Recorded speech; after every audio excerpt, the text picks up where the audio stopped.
எல்லா புகழும் இறைவனுக்கே. Hello friends, welcome to Kilakarai kitchen. இன்றைக்கி நம்ம சேனலில் ரேஷன் கடை பச்சரிசியோட இந்த ஒரு பொருளை மட்டும் சேர்த்து பாருங்கள். நீங்கள் இடியப்பம் யூஸ்வலாக சாப்பிட்றத விட நோம்பு டைமில் ரொம்பவே ஸ்பெஷலாக இருக்கும். வீடியோக்குள்ளே போகிறதுக்கு முன்னாடி இப்போ தான் நம்ம சேனலை ஃபர்ஸ்ட் டைம் பார்க்குறீங்கன்னா மறக்காமல் சப்ஸ்கிரைப் பண்ணிவிட்டு கூடவே பக்கத்தில் இருக்க பெல் ஐக்கானையும் கிளிக் பண்ணிக்கோங்க. இப்போ வாங்க வீடியோக்குள்ளே போகலாம். இந்த இடியப்பம் செய்கிறதுக்கு நான் ரேஷன் கடை பச்சரிசியில் 4 கிலோ எடுத்திருக்கேன். இதோட நான் சொன்ன சீக்ரெட் இன்க்ரீடியன்ட் சிவப்பு பச்சரிசி. ஸோ இதில் 1 கிலோ எடுத்திருக்கேன். இப்போது ரெண்டையும் சேர்த்துட்டு நம்ம இடியப்பம் செஞ்சோன்னா இடியப்பம் ரொம்ப சூப்பராக இருக்கும். இப்போ இதை நல்லா வாஷ் பண்ணிக்கிடலாம்.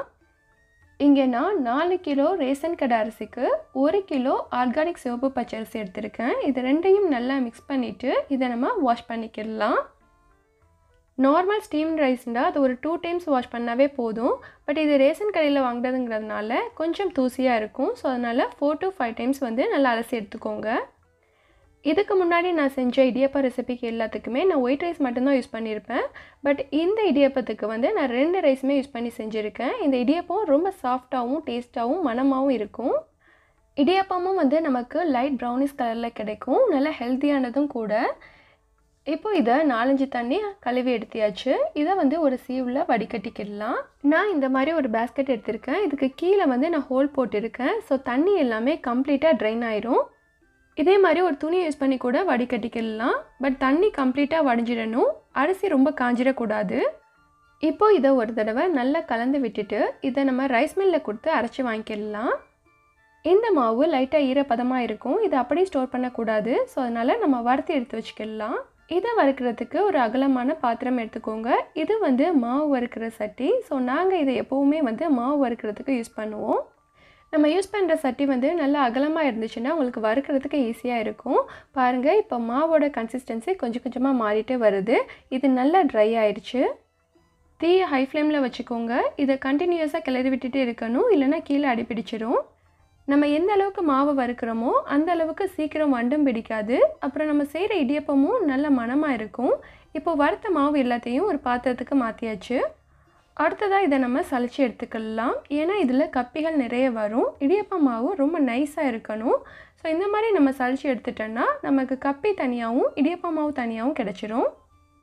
இதே மாதிரி சீவில் கொஞ்சம் கொஞ்சமாக மாவை சேர்த்து சலிச்சு எடுத்துக்கோங்க. பாருங்கள், நமக்கு இந்த அளவுக்கு கப்பிகள் கிடச்சிருக்கு. ஸோ இதை வேஸ்ட் பண்ணாமல் இதை திரும்பவும் நம்ம மிக்சியில் சேர்த்து அரைச்சி எடுத்துக்கலாம். இப்போது இதுவும் நல்லா அரைஞ்சு இது ஒரு இடியப்ப மாவு பதத்துக்கு வந்துருச்சு. ஸோ இதையும் அதோடு சேர்த்து நம்ம மிக்ஸ் பண்ணி விட்டுக்கலாம். இப்போது இதை நான் ஒரு ஸ்டீல் பாத்திரத்தில் ஸ்டோர் பண்ணி வச்சுக்கிறேன். இதை நம்ம வருஷக்கணக்காக வச்சு யூஸ் பண்ணலாம். அடுத்து நம்ம இடியப்பம் செய்ய ஆரம்பிச்சிடலாம். ஃபஸ்ட்டு நம்ம இடியப்பத்துக்கு தேவையான தண்ணியை சூடு பண்ணிக்கலாம். தண்ணி கலக்கலன்னு கொதிக்க ஆரம்பிக்கும். அந்த ஸ்டேஜில் ஸ்டவ்வை ஆஃப் பண்ணிடுங்க. அடுத்ததாக ஒரு ஸ்டீமர் எடுத்திருக்கேன். இதில் தான் நான் இடியப்பம் அவிக்க போகிறேன்.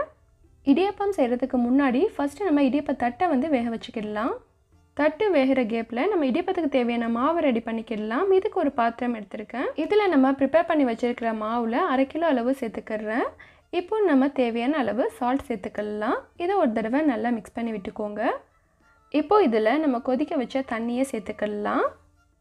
தண்ணி நல்லா சூடாக இருக்கிறதுனால நம்மளால் கையால் பிசைய முடியாது. ஸோ அதனால் இந்த மாதிரி ஒரு ஸ்டிக்கோ இல்லைன்னா ஸ்பூனோ யூஸ் பண்ணி நல்லா மாவை பிசைஞ்சு விட்டுக்கோங்க. எப்போவுமே இடியப்பத்துக்கு எக்ஸாக்டான தண்ணி அளவு தெரியாது. ஸோ அதனால் கொஞ்சம் கொஞ்சமாக சேர்த்து மாவை பிசைஞ்சிக்கணும். இது வறுத்த மாவுங்கிறதுனால தண்ணி கொஞ்சம் அதிகமாக தேவைப்படும். ஸோ அதனால் தண்ணியை கொஞ்சம் கொஞ்சமாக சேர்த்து நம்ம இடியப்ப மாவு பதத்துக்கு பிசைஞ்சு எடுத்துக்கலாம். நேரம் ஆக ஆக மாவு ஊறி வரும். அந்த டைமில் லைட்டாக தண்ணி தெளிச்சுக்கோங்க. இப்போ நம்ம இடியப்பம் பிழிய ஆரம்பிச்சிடலாம். இதுக்கு ஒரு உரல் எடுத்திருக்கேன். இது சித்தார் கோட்டை உரல்னு சொன்னாங்க. இது நான் ராம்நாட்டில் தான் பர்ச்சேஸ் பண்ணேன். நாங்கள் இன்ன வரைக்கும் இந்த மாதிரி மர உரல் தான் யூஸ் பண்ணிகிட்டு இருக்கோம். இதில் செய்யும்போது இடியப்ப கம்பி நல்ல பொடிசாக கிடைக்கும். இப்போ நம்ம வேக வச்ச இடியப்பத்தட்டை எடுத்துகிட்டு இதில் இடியப்பம் பிழிய ஆரம்பிக்கலாம். இன்றைக்கி நம்ம மாவில் கைப்படாமல் இடியப்பம் செய்ய போகிறோம். ஸோ இந்த மாதிரி நீங்கள் ஸ்பூனை யூஸ் பண்ணி மாவை எடுத்து உரலில் வச்சுக்கோங்க. இந்த மாதிரி செய்யும்போது நீங்கள் அடிக்கடி ஹேண்ட் வாஷ் பண்ணணும்னு தேவையே இருக்காது. ஸோ உங்களுக்கு வேலையும் கம்மியாகும். இப்போது நம்ம தேவையான அளவு மாவை உரலில் ஃபில் பண்ணிவிட்டு இதை நம்ம பிழிஞ்சிக்கிடலாம். நம்ம எதுக்கு இடியப்பத்தட்டை வேக வைக்கிறோன்னா இடியப்பம் வெந்ததுக்கப்புறம் ஈஸியாக தட்டில் இருந்து அப்போ தான் எடுக்க வரும். இதுவே நம்ம வேக வைக்காமல் இடியப்பம் பிழிஞ்சோன்னா இடியப்ப தட்டில் இருந்து ஈஸியாக எடுக்க வராது. ஸோ அதனால் எப்போவுமே இடியப்பம் பிழிகிறதுக்கு முன்னாடி ஃபஸ்ட்டு தட்டை வேக வச்சு எடுத்துக்கோங்க. இந்த மாதிரி நீங்கள் பனை ஓலை குச்சி யூஸ் பண்ணி செஞ்ச இடியப்ப தட்டில் இடியப்பம் செய்யும்போது இடியப்பம் நல்ல ஹெல்த்தியாகவும் நல்ல மணமாகவும் இருக்கும். இடியப்பம் நம்மளுக்கு எந்த ஷேப்பில் வேணுமோ அதுக்கேற்ற மாதிரி பிழிஞ்சிக்கிடலாம். இப்போ நான் ஒரு சுற்று விட்டு பிழிஞ்சிக்கிடுறேன். நம்ம வெளியூர்கள்லாம் வாங்குகிற இடியப்பம் இந்த மாதிரி தின்னாக தான் இருக்கும். சில பேருக்கு இட்லி இடியப்பம் பிடிக்கும், அதாவது குட்டி குட்டியாக இருக்கும். ஸோ அந்த மாதிரியும் நம்ம தட்டில் பிழிஞ்சிக்கிடலாம். பட் கீழக்கரையில் வாங்குகிற இடியப்பம் வந்து கொஞ்சம் திக்காக இருக்கும். அவங்க 2 சுற்று விட்டு வைப்பாங்க. ஸோ நம்ம விருப்பத்துக்கு ஏற்ற மாதிரி நமக்கு வேண்டிய சைஸில் வந்து நம்ம இடியப்பம் பிழிஞ்சு எடுத்துக்கலாம். நம்ம ஆயில் ஃபுட்டை சாப்பிட்றத விட இந்த மாதிரி வேக வச்ச ஐட்டங்களை சாப்பிட்றது உடம்புக்கு ரொம்ப நல்லது. நம்ம வெறும் பச்சரிசி யூஸ் பண்ணி இடியப்பம் செஞ்சால் கூட இந்த அளவுக்கு மணமாக இருக்காது. நம்ம இதில் சிவப்பு பச்சரிசி யூஸ் பண்ணியிருக்கோம், அப்புறம் மாவை நல்லா வறுத்து எடுத்துருக்கோம், அப்புறம் பனை ஓலை தட்டையும் யூஸ் பண்ணி செஞ்சதுனால இந்த இடியப்பம் நல்ல ஹெல்த்தியாகவும் நல்ல மணமாகவும் இருக்கும். இப்போ நான் 3 தட்டு இடியப்பத்தை தின்னாக பிழிஞ்சு எடுத்து வச்சுருக்கேன். இதுவே உங்களோட ஸ்டீமர் வந்து பெருசாக இருந்துச்சுன்னா அதுக்கேற்ற மாதிரி நீங்கள் தட்டுகளை வச்சுக்கலாம். ஃபஸ்ட்டு ஸ்டீமருக்குள்ளே இடியப்பத்தை வச்சுட்டு அதுக்கு மேலே ஸ்டாண்ட் போட்டுக்கோங்க. இதுவும் வந்து பனை ஓலையால் செஞ்சது தான். ஸோ இந்த மாதிரி அடுக்கி வச்சுட்டு நம்ம க்ளோஸ் பண்ணிடலாம். இப்போது இதோட லிட்டை வச்சு க்ளோஸ் பண்ணிட்டேன். இந்த மூடி செட் ஆகலை, இது வெந்ததுக்கப்புறம் கொஞ்சம் பெருசாகும். ஸோ அதனால் இந்த மூடி எடுத்துகிட்டு வேறு மூடி போட்டுக்கிறேன். இது ஒரு 3 மினிட்ஸ்லேயே வெந்துடும். தீயை ஃபுல்லாக வச்சுக்கோங்க. இப்போ செக் பண்ணி பார்க்கலாம். இடியப்பம் நல்லாவே வெந்துருச்சு.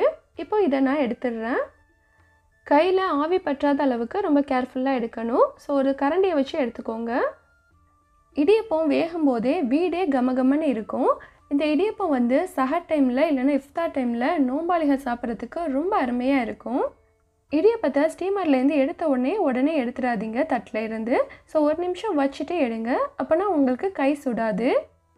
பாருங்கள், இது வெந்து வந்ததுக்கப்புறம் இதோட கலர் வந்து லைட்டாக சேஞ்ச் ஆகிருக்கு. பட் இடியப்பம் வந்து ரொம்ப ரொம்ப டேஸ்ட்டாக இருக்கும். நோம்பு டைமில் டெய்லி சாதமே சாப்பிட்டுட்டு இருக்காமல் இந்த மாதிரி இடியப்பம் செஞ்சு சாப்பிட்டிங்கன்னா உங்களுக்கு மறுநாள் இஃப்தார் வரைக்கும் பசியே எடுக்காது, கம்முன்னு இருக்கும். இப்போ நம்ம தட்டிலேருந்து இடியப்பத்தை எடுத்துகிட்டு ஒரு பாத்திரத்துக்கு மாற்றிக்கிடலாம். நான் இடியப்பத்தை தட்டிலேருந்து எடுக்கும்போதே உங்களுக்கு தெரியும் இடியப்பம் எந்த அளவுக்கு சாஃப்டாக இருக்குதுன்னு சொல்லிட்டு. இடியப்பம் சாஃப்டாக இருந்தால் மட்டும் போதாது, அது நல்ல டேஸ்ட்டாகவும் மணமாகவும் இருக்கணும். ஸோ அந்த அளவுக்கு இந்த இடியப்பம் இருக்கும். கண்டிப்பாக ட்ரை பண்ணி பாருங்கள். இந்த இடியப்பம் வந்து எங்கள் ஊர் சைஸுக்கு 2 சுற்று விட்டு எடுத்திருக்கேன். இப்போ இதையும் வேக வச்சு எடுத்துடலாம். இந்த இடியப்பத்தை 2-3 நாளைக்கு கூட நம்ம ஃப்ரிட்ஜில் ஸ்டோர் பண்ணி வைக்கலாம், கெட்டு போகாது. இந்த மாவை நம்ம நல்லா வறுத்துருக்கிறதுனால இது சீக்கிரம் கெட்டு போகாது. இந்த இடியப்பத்தை நம்ம சூட்டோடு சாப்பிட்டோன்னா இதுக்கு சைட் டிஷ்ஷே தேவைப்படாது. அது மட்டும் இல்லாமல் இடியப்பம் சாப்பிடாதவங்க கூட இதை விரும்பி சாப்பிடுவாங்க. நோம்புக்கு முன்னாடியே இந்த மாதிரி ரெடி பண்ணி வச்சிட்டிங்கன்னா உங்களுக்கு ரொம்பவே யூஸ்ஃபுல்லாக இருக்கும். இப்போது ரொம்ப ரொம்ப சாஃப்டான டேஸ்டான அண்ட் மணமான இடியப்பம் சூப்பராக ரெடி ஆகிடுச்சு. கண்டிப்பாக உங்கள் எல்லாருக்குமே இந்த வீடியோ பிடிச்சிருக்குன்னு நினைக்கிறேன். வீடியோ பிடிச்சிருந்தா please like, comment, share and subscribe my channel. Thank you.